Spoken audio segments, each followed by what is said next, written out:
Magandang araw po sa bawat isa sa inyo. Welcome back to our 365 Daily Devotions.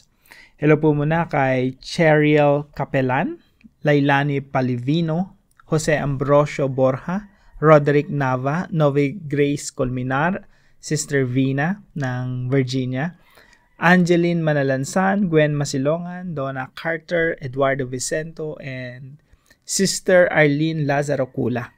And amazing videos. Maraming salamat po sa inyong pagsuporta dito sa ating channel. Patuloy po kayong pagpalain ng ating Panginoon. Binabati ko rin po si Sister Jing Ocampo, isa po sa mga leaders ng ating microchurches. Hello po sa inyo, Sister Jing. Happy birthday po sa inyo. And nawa this year, sagutin po ng ating Panginoon ang inyong mga birthday wishes. God bless po sa inyo. Now, ngayon po, tutuloy po natin ating series patungkol po sa 7 postures of prayer. Sa pinag-aaralan po natin, ano po ba yung attitude ng ating puso pag tayo po yung nananalangin. Now, ngayon po, nandito na po tayo sa pangatlo, praying with thanksgiving. So, yung una po, praying with faith. Pag nananalangin po tayo, meron po tayong buong pagtitiwala sa ating Diyos. At pangalawa po, praying with a humble heart. Meron po tayong pagpapakumbaba. At ngayon po, praying with thanksgiving, yung panalangin ng punong-puno ng pagpapasalamat sa ating Diyos. Now, pag-aralan po natin yung Luke chapter 17, verse 17 through 18. Jesus asked, "Were not all 10 cleansed? Where are the other 9? Has no one returned to give praise to God except this foreigner?" Hindi ba't 10 ang pinagaling? Tanong ni Jesus. Nasaan ang 9? Wala bang nagbalik upang magpuri sa Diyos, kundi ang dayuhang ito? Now, ang istorya po ito ay patungkol sa 10 ketongin na pinagaling ng Panginoong Jesucristo na yung 9 hindi na nagbalik para magpasalamat. Iisa lamang yung bumalik at nagpasalamat. So, ito po yung una nating teaching ngayong araw. Many are quick to ask but slow in gratitude. Maraming tao mabilis humingi. Mabilis mag-request, mabilis humingi ng pabor. Pero pagdating sa pagpapasalamat, mabagal. Slow in gratitude. Now, tingnan po natin dito sa kabuuan ng istorya. Basahin ko po sa Tagalog. Sa paglalakbay ni Jesus papuntang Jerusalem, nagdaan siya ng hangganan ng Samaria at Galilea. Habang papasok na siya sa isang nayon, sinalubong siya ng 10 ketongin. So, 10 ketongin, outcast. Pag mga ketongin kasi nung unang panahon, talagang kawawang lubos kawawa talaga. Nandun sila sa sitwasyon ng buhay nila na kahit mga kamag-anak nila, hindi sila pwedeng lapitan. Mag-iiwan lang ng pagkain, tapos lalapit sila, lalayo na yung mga kamag-anak. Ang nagsasama-sama yung mga kapwa may ketong. Sila yung nagugrupo-grupo. So, sinalubong ang Panginoon Jesucristo ng 10 ketongin. Tumigil ang mga ito sa may kalayuan at sumigaw, "Jesus, Panginoon, mahabag po kayo sa amin." So, humingi sila ng tulong sa Panginoon Jesucristo na naniniwala sila sa Jesus may kakayahang magpagaling. Verse 14, pagkakita sa kanila ay sinabi ni Jesus, "Lumakad na kayo at magpatingin sa mga pari." Ano pong ibig sabihin ng sinabi ni Jesus Christ na yon? Ibig sabihin, manampalataya kayo, on the way, papunta dun sa pari, papacheck nyo na yung sarili ninyo at idedeklara na kayong malinis ng mga pari. So, yun nga yung nangyari. Habang sila'y naglalakad, meaning nanampalataya sila, habang sila'y naglalakad, silang lahat ay gumaling at luminis. Yung paglalakad po nila na yun ay step of faith. Nanampalataya sila sa sinabi ng Panginoong Jesucristo na pumunta sa pari. At habang papunta sila sa mga pari, luminis nga sila. Nang mapuna ng isa na siya'y magaling na, nagbalik siya yung sumisigaw ng pagpupuri sa Diyos. Nagpatera pa siya sa paanan ni Jesus at nagpasalamat. Ang taong ito'y isang Samaritano. Tandaan po natin yung nagbalik ay isang Samaritano. Sabi ng Panginoon Jesucristo, hindi ba't 10 ang pinagaling? Tanong ni Jesus, nasaan ang 9? Wala bang nagbalik upang magpuri sa Diyos, kundi ang dayuhang ito? Sinabi ni Jesus sa kanya, tumayo ka na at umuwi. Pinagaling ka ng iyong pananampalataya. So dito po sa istorya na ito, nakita natin marami talaga yung mabilis humingi ng request. Mabilis humingi ng pabor. Pero pagdating sa pagpapasalamat, mabagal or minsan hindi na nagpapasalamat. Many are quick to ask but slow in gratitude. Dito po sa paligid natin, I'm sure nakikita nyo yan, nararanasan nyo yan. Minsan tayo yan, no? Mabilis humingi ng pabor pero nakakalimutan nating magpasalamat. Alam niyo po, ang Diyos, yung gusto niya, yung mabilis magpasalamat. Gusto niya yung mga taong full of gratefulness, full of gratitude. Kaya pangalawang puntos natin, God is pleased with grateful people. Yung Diyos po natutuwa sa mga taong mapagpasalamat. Kahit tayo pong mga magulang pag nagbibigay ng mga laruan sa anak, no? Kagaya ko, pag nagbibigay ako ng laruan sa anak ko, pag tuwan-tuwa yung anak ko, tapos sasabihin nila, Daddy, thank you, Daddy, thank you. I love you, Daddy. Ako natutuwa ako doon. That gives me happiness. Now, ganun din po sa Diyos. Pag pinagpala ka, tumanggap ka ng mga pagpapala, tapos ikaw todo pasalamat mo sa Diyos, natutuwa po yung Diyos.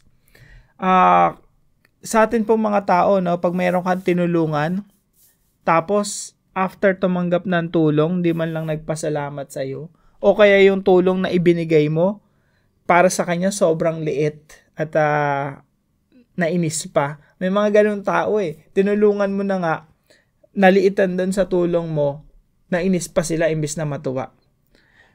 Walang gratitude, walang pusong mapagpasalamat. Nakakainis po yung ganun.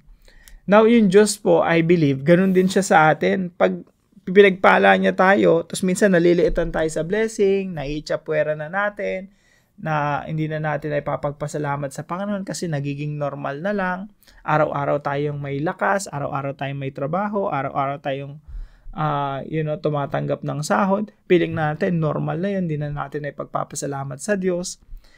Parang nakakainis din yun. Kung paano tayo naiinis sa kapwa natin tao, I believe, yung Diyos din parang, teka, pinagpapala kita everyday binibigyan kita ng lakas araw-araw, sumasahod ka sa tamang oras. Ako nagsusupply ng pangailangan mo, pero minsan tayo nakakalimutan na natin yung mga ganong bagay, no? Nawawala na yung gratitude, nawawala na yung pusong mapagpasalamat. Kaya mga kapatid, tandaan natin yung Diyos, kung paano tayo natutuwa sa anak natin, sa mga natutulungan natin na punong-puno ng pagpapasalamat, ganun din po yung Diyos sa atin. And number 3 po, entitlement is the enemy of thankfulness. Entitlement. Pag sinabi natin entitlement, ito yung pag tinulungan mo yung isang tao, tapos pakaramdam niya karapat-dapat talaga siyang tulungan. Pakaramdam niya, I deserve this. Nako po, nakakainis talaga yung mga ganun tao. Para bang ginawa mo lang yung nararapat para sa kanila. Alam mo yun? Yung parang, pag tinulungan mo sila, sinasabi nila, dapat lang. Yung mga ganong entitled people na pag hindi mo binigay, galit pa sila. Pag hindi mo tinulungan, feeling nila, ang sama-sama mo, ang tingin nila sa'yo, masamang tao. Entitled, ibig sabihin, I deserve this. Entitled ako sa tulong mo. Yung mga ganong klaseng tao, sila yung hindi mapagpasalamat. Bakit po? Entitlement is the enemy of thankfulness. Pag feeling mo, deserve mo yung isang bagay, tapos tinanggap mo yon, hindi ka na mapagpasalamat. Pero pag feeling mo, hindi mo deserve yon, yung mga pagpapala, kagaya ng kaligtasan, pagliligtas sa atin ng Diyos, hindi natin deserve na iligtas ng Diyos, hindi natin deserve yung ginawa ng Panginoong Jesucristo dun sa krus ng Kalbaryo, hindi tayo karapat-dapat na tumanggap ng pagpapala ng Diyos kasi ang dapat nating tanggapin ay kaparusahan. Pero tinanggap natin pagpapala. Kaya yung puso natin, sobrang nagpapasalamat sa Panginoon. Parang ganito yan meron kang inaway, meron kang ginawa ng masama, meron kang inalipusta, pero later on, yun yung tao na yon ang tumulong sa'yo. Yung panahon na nasunugan ka, nagkaroon ka ng problema, yung tao na inaway mo at inapi mo, ang siyang sumaklolo sa'yo. Ang karapat dapat sa'yo, pagtawanan, hiyain, pero tinulungan ka ng taong inapi mo. Yun po ay nagdudulot sa atin ng malaking pasasalamat. Ganyan po tayo sa Diyos Rebelde tayo sa Diyos, nilapastangan natin ng Diyos, ayaw nating sumunod sa Diyos, pero sa yaman ng kahabagan ng Diyos, naawa siya sa atin, niligtas niya tayo, sinugo niya ang Panginoong Jesucristo para sa atin, and that gives us thankfulness. Pero kung entitled tayo, ibig sabihin na entitled, talagang feeling natin, we deserve this, we deserve to be served, we deserve to be, to be treated well, mawawalan po tayo ng thankfulness. Parang feeling natin, dapat lang. no, na pinaglilingkuran tayo ng kapwa natin. Dapat lang na si Jesus namatay sa krus para sa akin. Things like that. Kaya wag po tayong mga entitled, mga kapatid. Hindi natin deserve yung pagpapala sa Diyos. Now, paano po natin ito isa sa buhay? Number 1 po, pray just to thank God. Minsan po manalangin tayo para lang magpasalamat sa Panginoon. Iwasan muna natin yung mga request, iwasan muna natin yung maraming mga hinihingi sa Panginoon. Sometimes, we just need to pause and pray and thank the Lord. Pagpasalamat natin sa Panginoon yung mga bagay na ibinigay niya na sa atin. And actually, napakadaming blessings na ibinibigay sa atin ng Diyos, hindi lang natin nakikita. Kaya point number 2 natin, be sensitive. Be sensitive to God's blessings. Yung pagpapala ng Diyos, napakadami yan, maging sensitibo lang tayo. Yung pagtibok lang ng puso natin, hindi naman natin inutusan yung puso natin na tumibok, pero tumitubok yan. Bakit? Kasi sinusustain ng Diyos, pinapatibok ng Diyos yung ating puso. Something to thank God for. Lord, salamat, may oras pa ako natitira sa mundo. Salamat, malakas pa ako. Lord, salamat, marami pa akong opportunity sa buhay.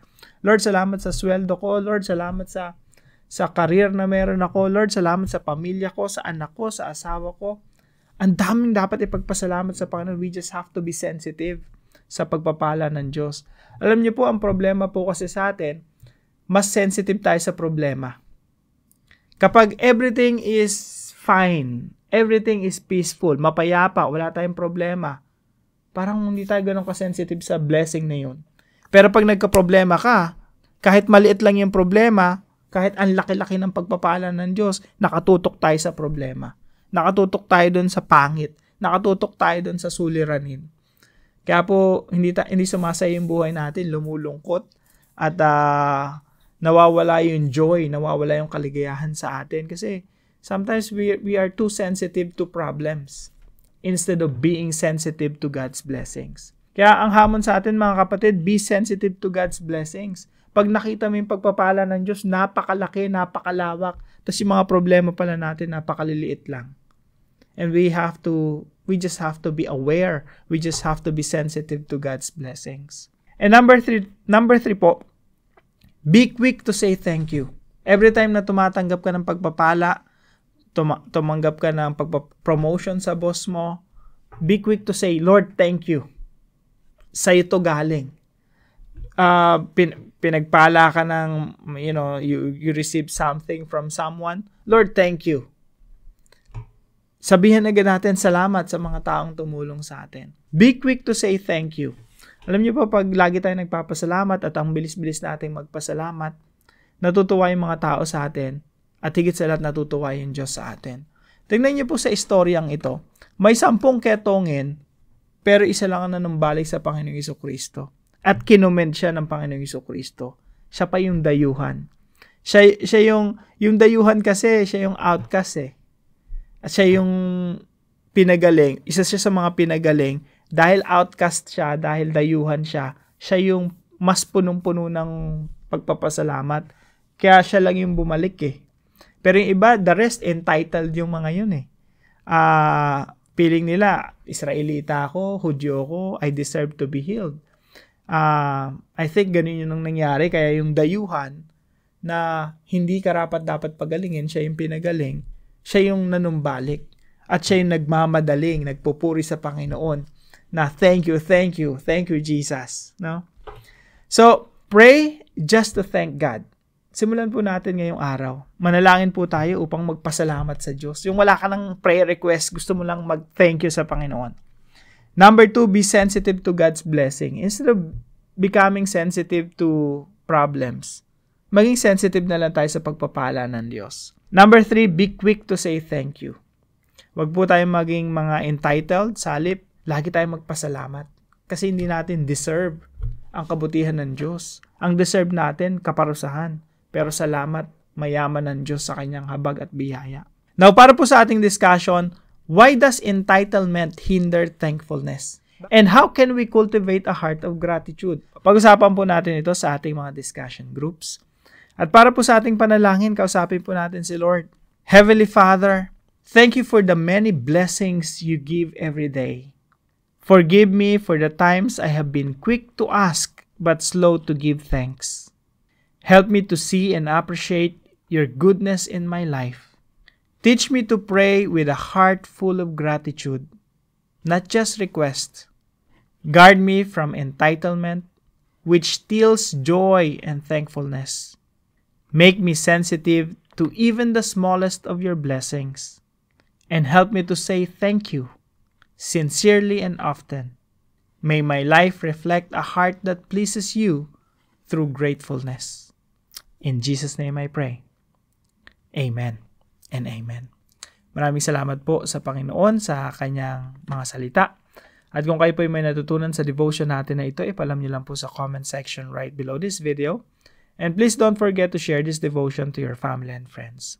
God bless you po. See you po tomorrow 5 a.m. dito sa ating daily devotion.